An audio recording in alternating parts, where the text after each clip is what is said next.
9월 6일 복된 이 아침 하나님께서 우리에게 주시는 귀한 말씀은 갈라디아서 3장 10절에서 18절의 말씀입니다. 율법은 저주이나 믿음은 살게 한다 라는 제목으로 같이 말씀 나누도록 하겠습니다. 성령으로 시작한 우리가 이제는 육체로 맞춰서는 절대 안 됩니다. 그것은 어리석은 일이 될 뿐인데요. 믿음을 포기하는 것이 되기 때문에 그렇죠. 그래서 우리는 아브라함이 하나님을 믿음에 그것을 그에게 의로 정하셨다함을 기억하시고 믿음으로 말미암는 저와 여러분이 될 수 있어야 합니다. 그리하면 믿음이 있는 아브라함과 함께 복을 받을 것이기 때문인데요. 그렇게 하나님에 대한 믿음 아래 있는 자는 반드시 구원하시는 하나님의 복된 주인공이 됩니다. 사실 율법 행위에 속하였던 우리는 저주 아래 있을 수밖에 없었죠. 누구든지 율법책에 기록된 대로 모든 일을 행하지 아니하면 저주 아래 있는 자가 될 수밖에 없는데요. 이것을 온전히 지켜낼 수 있는 자가 아무도 없다라는 것이 문제죠.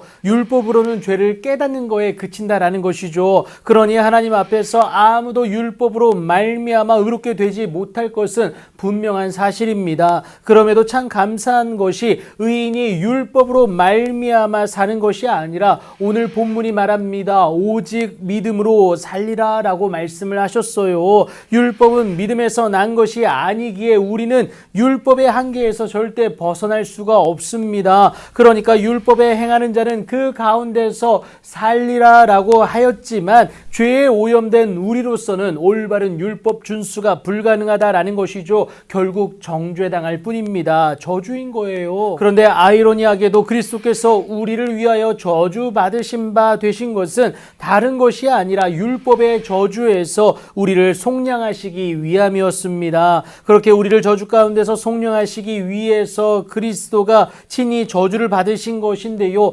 이렇게 표현된 것은 기록된 바 나무에 달린 자마다 저주 아래에 있는 자라 하였기 때문에 그렇죠. 표현 때문이지 그것은 하나님의 자녀된 우리를 향한 하나님의 사랑의 결정체임을 기억하시기 바랍니다. 그리고 오직 예수를 통해서만 이것이 가능케 하셨어요. 그래서 하나님은 그리스도 예수 안에서 아브라함의 복이 이방인에게, 그러니까 오늘날의 우리에게까지도 미치게 하셨을 뿐만이 아니라 우리로 하여금 믿음으로 말미암아 성령의 약속을 받게 하셨습니다. 그리고 이 약속들은 아브라함만이 아니라 그 자손에게 말씀하신 것이죠. 그런데 믿음으로 말미암은 자들은 모두가 아브라함의 자손이다라고 말씀을 하세요. 믿음으로 하나님께 나아가는 우리 모두는 그 약속의 당사자가 된다는 사실입니다. 그리고 그 약속의 핵심은 여럿이 아니라 오직 한 사람, 곧 그리스도를 통해서만 하나님의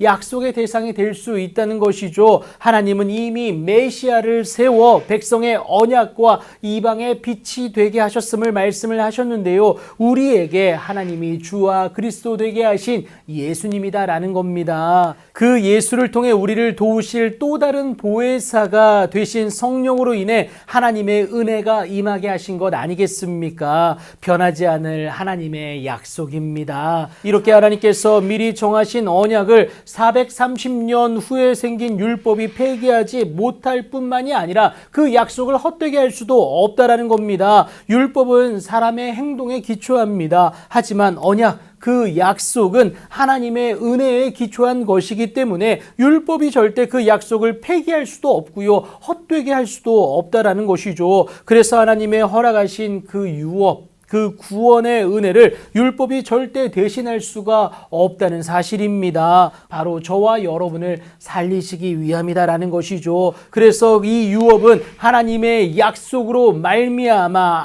아브라함에게 주신 것이고요. 믿음으로 말미암아 그의 자손이라 칭함받는 우리에게도 당연히 허락된다는 사실입니다. 율법이 우리를 살리지 못합니다. 율법에 얽매여 있으면 결국은 완성되지 못한 우리의 행함 으로 인하여서 저주 아래 여전히 머물러 있을 수밖에 없습니다. 하지만 주의 약속을 믿음으로 나아가게 되면요, 살게 되어지는 그 은혜, 그 유업을 누리게 된다라는 것이죠. 이 사실을 온전히 깨달아 오늘도 믿음으로 유업의 은혜와 하나님의 은혜로 말미암는 그 기쁨의 주인공 되는 여러분들의 복된 오늘이 되길 예수님의 이름으로 축복합니다.